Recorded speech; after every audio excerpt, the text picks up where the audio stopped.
Hey, this is George. Have you ever heard of Anchor.fm? It's the easiest way to make a podcast. Let me explain. Number one, it's free. Number two, there are creation tools that allow you to record and edit your podcast right from your phone or computer. Anchor will distribute your podcast for you so you can hear it on Spotify, Apple Podcasts, and many more. You can make money from your podcast with no minimum listenership. It's everything you need to make a podcast in one place. Check out Anchor.fm on the iOS and Android systems. Need psychotherapy online or in person? Check out tinyurl.com/THT psychotherapy.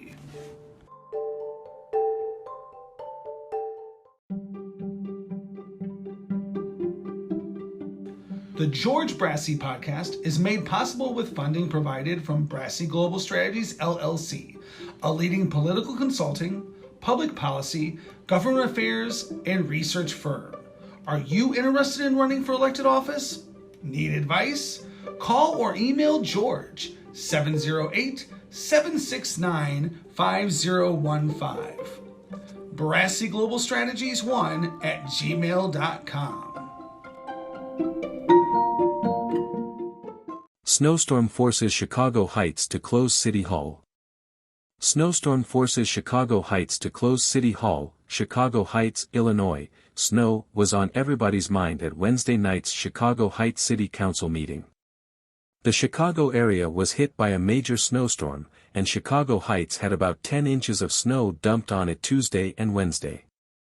City Hall was closed Wednesday afternoon because of the winter storm, and garbage pickup on Wednesday and Thursday was also postponed.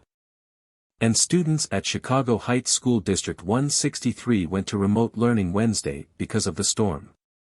The mayor's chief of staff, Karen Zaranti, thanked city workers for their efforts. She told the council that city workers had been working round the clock to keep city streets open and safe, and would continue to do so throughout the duration of the storm. Fifth Ward Alderman George Brassey also lauded city workers, saying, "The snowstorm we have experienced in recent days has been terrible, but the City of Chicago Heights Public Works Department has done an excellent job in maintaining the roads during the snowstorm. Each and every resident's request that was submitted to my office was addressed in a quick and efficient fashion." Christopher Bykoskas, 4th Ward Alderman, added that Public Works is working diligently, doing a great job cleaning up the streets. In other business, Zaranti said that the city would be hosting its second Illinois Department of Public Health clinic offering vaccinations and booster shots 11 a.m. to 3 p.m. Saturday, February 12 at City Hall. The council also approved an ordinance renewing the city's employee health insurance policy and premium. The city expects to see premiums remain roughly the same. The city's benefits and insurance consultant told the council that he was able to negotiate lower rates with its insurer, Blue Cross/Blue Shield PPO, despite higher prescription drug usage by the 231 employees covered under the policy. Snowstorm forces Chicago Heights to close City Hall.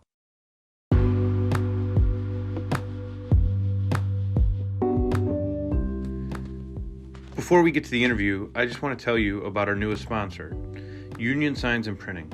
Union Signs and Printing is a union sign shop located near Chicago, Illinois, that specializes in the production of corrugated plastic lawn signs used in applications ranging from political and election usages to unions, schools, and businesses. They also produce a vast array of other products, including American-made, union-printed t-shirts, banners, bio cards, literature, door hangers, business cards, and trifold. Get a hold of Union Signs and Printing at 815-740-1688 or find them on the internet at unionsignsandprinting.com. And don't forget to tell them you heard about their services on the George Brassey podcast. Tom Babin from the Shifter YouTube channel to my podcast. Tom, thanks for coming on. Hi, George. Thanks for having me. It's great to have you. Tom, I love your channel. I wanted to know what led to your interest in urban cycling and the launch of your channel. Well, practicality for both of them is the answer to both of those. I've I've been a bike commuter for, I guess, almost 20 years now, and it started way back when I just got tired of sitting in my minivan in traffic on my way to work every morning, and I thought I would just try riding a bike one day, and I just fell in love with it immediately. And back then in my city, I live in Calgary here in Canada, and we're a pretty suburban city. We're the oil capital of Canada. We're often compared to the Houston often called the Houston of Canada. So there wasn't a lot of bike infrastructure or anything like that back at the time. So it was really tough to use my bike for transportation in a lot of cases. So it really just as I was riding, I just started asking questions about why was this so hard, and it sort of led me down into this urban cycling path. And at the time, I was working as a journalist. I was an editor at the newspaper here, and so on the side, I just started a blog about cycling, and it found an audience pretty quickly. That I didn't realize it at the time, but there were a lot of people out there with the same questions that I did about why things are so tough to ride a bike in the city. And it grew from there. I don't work at the paper anymore, but when I left, I was just looking at ways of connecting with the audience, and I thought I would give YouTube a try, and found an even more global audience there, full of other people who were asking the same questions. I think a lot of people in a lot of North American cities often wonder why it's so tough to ride a bike, and we're often led to the same conclusions. And so the YouTube channel Shifter is really about shifting mindsets and getting people to think a little bit differently about cycling, about cities, about transportation. And I've been really pleased with how things have gone with the channel. The global nature of it, I'm always surprised when I hear from people in Jakarta or Riyadh or Amsterdam about their experiences. So it's been, I've learned a lot, and I think I sort of feel like there's a community growing there with me, and we're all learning together. Hopefully our cities are getting better as we go as well. So that was sort of the short version of the journey that got me here. Absolutely, Tom. I'm on the city council where I live, and I love your videos. I share them with my colleagues, and we have a lot of similar issues as far as like the domination of automobiles as compared to giving space to pedestrians and bicyclists. So tell me, what is your conclusion? Why is it so hard to bike in your city or almost any city in North America? Well, the sort of practical answer, I think, is the infrastructure. I just think we haven't built for cyclists. I think you get what you build for, and for automobiles, and that's what we end up getting. And it's really hard to break through that. I think it's even hard for people to even recognize that we've been doing it for so long. I live in the West, and our cities are newer than some of the ones in the East, like where you are.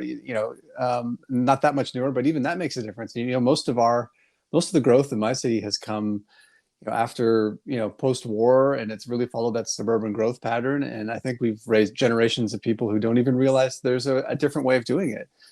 And so we just haven't we don't accommodate cyclists. I think what we've learned and what we've seen in cities all over the world is that people will use the transportation method that's most convenient to them.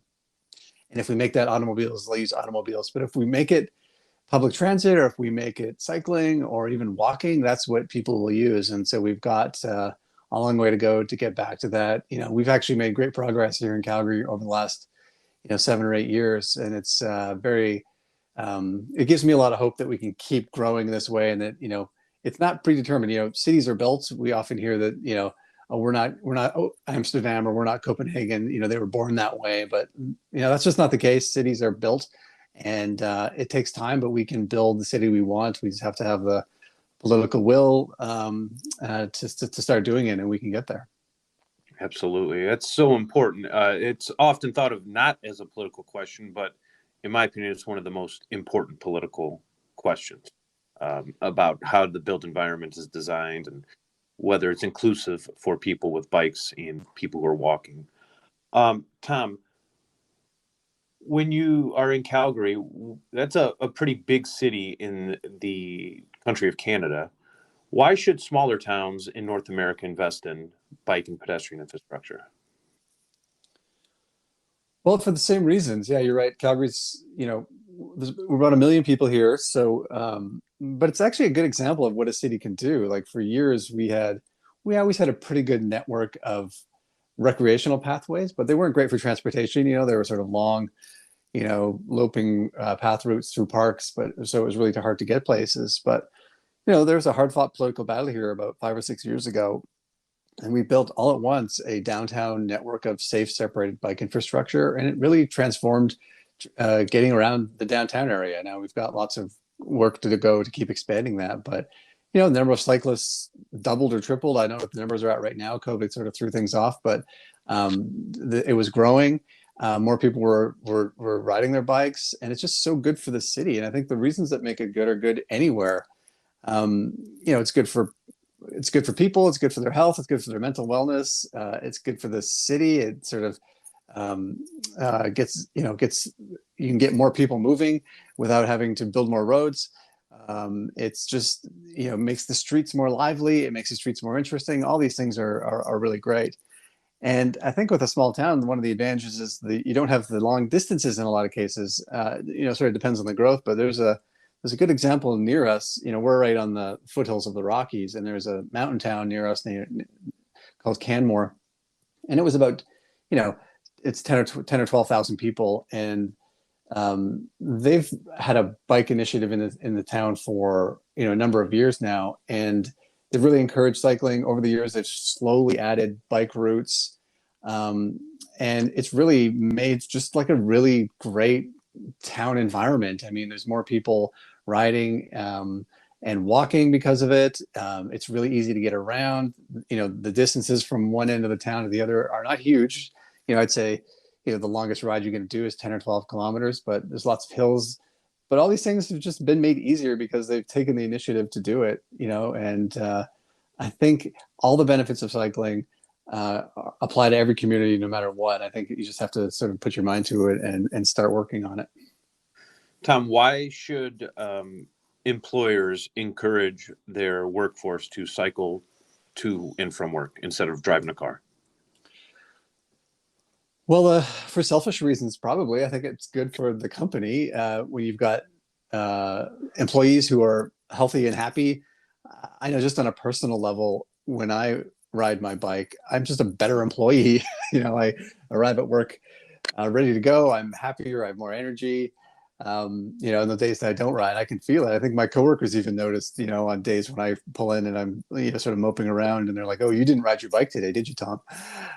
So it really benefits them. I also think it helps them save on things like parking. I think sometimes we forget how much companies spend providing parking to their employees. It can be a huge cost. You can cut back on that if you encourage cycling. It creates camaraderie in the workplace. I just think there are so many advantages. And on the bigger picture too, if more companies did that and we get more people cycling in a city, it does improve the city. I think, we hear lots of cities talking about trying to make their city better for young people. We want to attract, the tech workers. We want to make it more inclusive for everybody.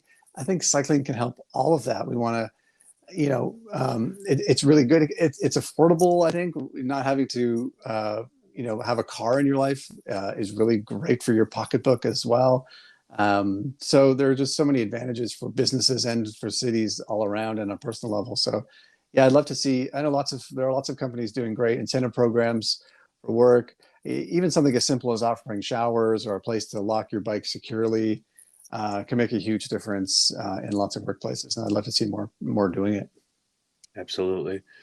Tom, when you think about the role that biking has in a transportation system, talk a little bit about the reason why biking should be thought of transportation, not just as recreation. Yeah, I think that's one of the problems we have here in North America, even within the cycling industry, I guess, is that for so long, it's been treated as a sport that I think we've forgotten about the practical transportation potential of it. When you go into a bike shop, a lot of bike shops in North America, it's got expensive mountain bikes and expensive road bikes, and they're not very comfortable bikes sometimes. They go fast, but sometimes you can't put a rack on them to carry your computer to work or your lunch. So it really is endemic, even in the industry itself. So again, that's starting to change as well. But recognizing cycling as a practical option, it's just a practical city building thing. I think, a lot of cities we're full up with cars. We're full up with automobiles. I think the automobile density in a lot of cars just keeps growing and growing and growing. There's more cars per capita, and you just build your way out of it. You can't just keep building roads wider and wider and wider. It's a self-fulfilling prophecy. They just fill up with cars then.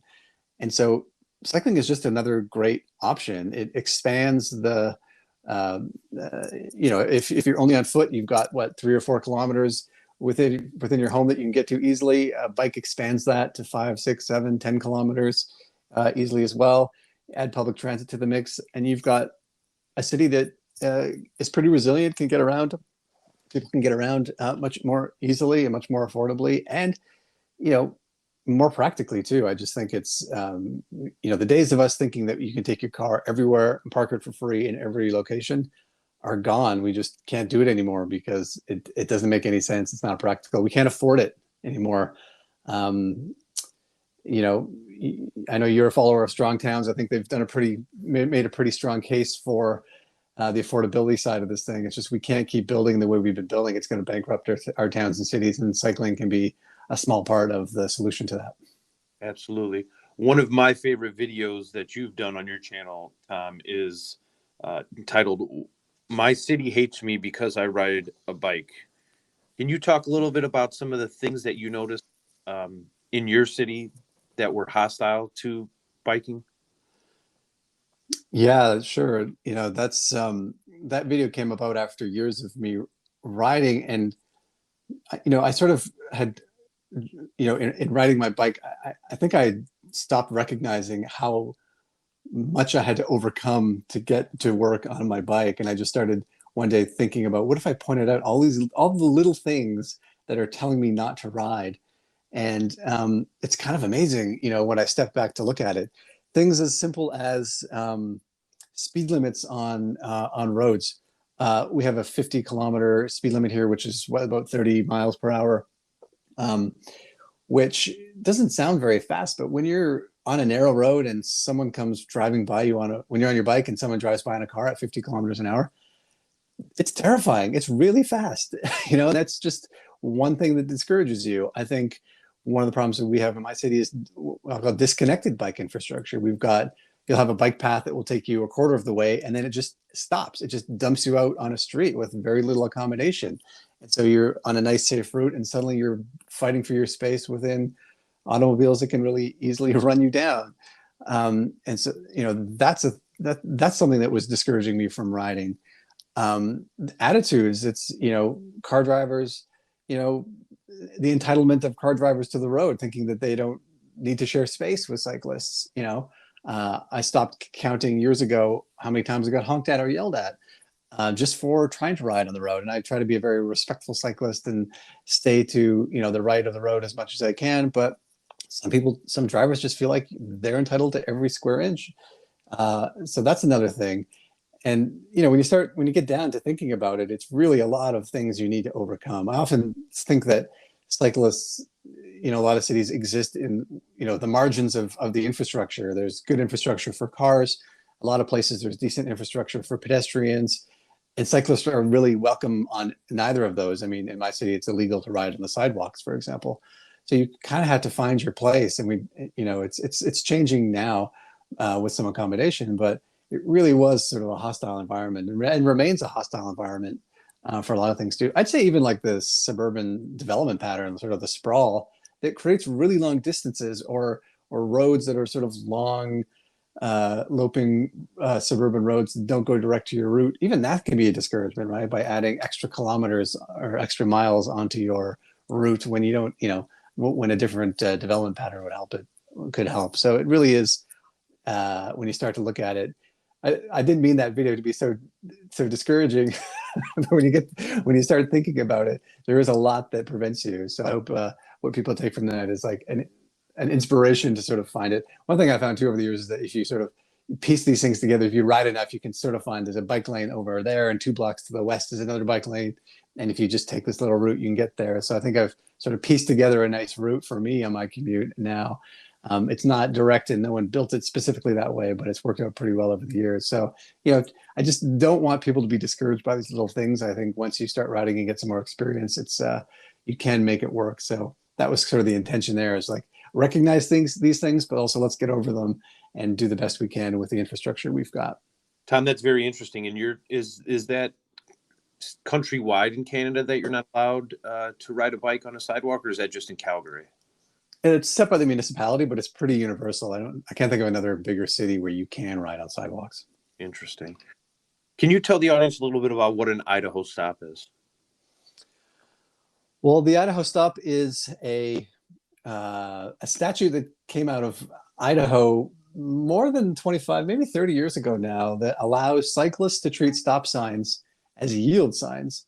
And it started in Idaho, from what I've learned, just based on a judge at one point was tired of what he thought as sort of all these needless tickets being written for cyclists not stopping at stop signs when there really was no danger. And so what it allows cyclists to do is not ignore stop signs, but treat them as yield. So you can roll up to a stop sign, and if the path is clear, you can keep going without coming to a complete stop. And it was kind of an anomaly that long ago, 30 years ago. But I've talked to a couple of people in Idaho who say, like, it just works. There's a lot of this idea has come up in a lot of other cities, and it rarely gets implemented anywhere else. Even in my city a couple of years ago, a city councilor suggested it, and it went nowhere because there is this impression that we'd be treating cyclists differently, or especially, and it's unfair and it would be dangerous. But everyone I've talked to in Idaho has said to me, it just works. Like if sometimes cyclists ignore the law and just roll through. That's not what the law says. It's about yielding. As long as cyclists obey the law, it seems to work really well. And I like it because it's just a little boost to someone on a bike. It's just, cycling is all about momentum. And sometimes a stop sign that makes a lot of sense for a 2-ton motor vehicle does not make a lot of sense for someone on a bike.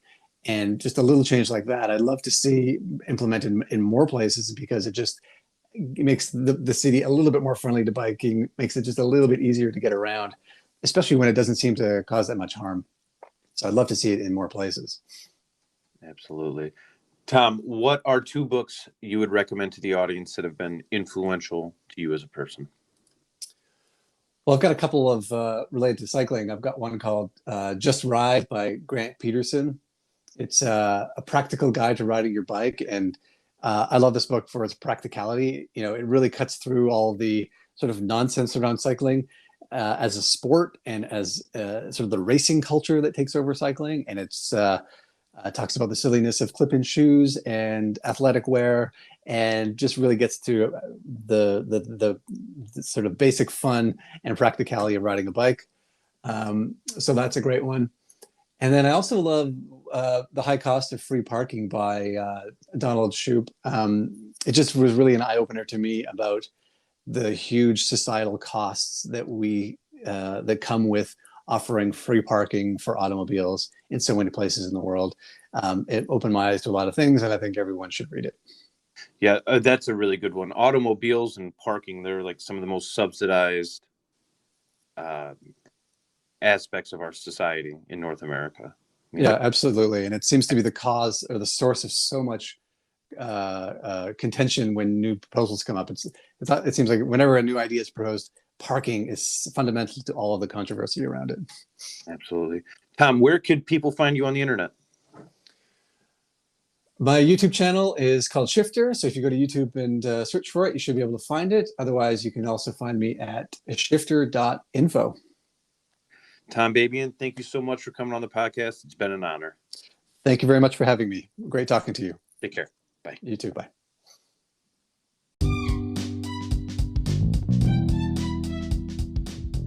Help George stay on the Chicago Heights City Council. Go and donate today at tinyurl.com/AldermanGeorge 2023.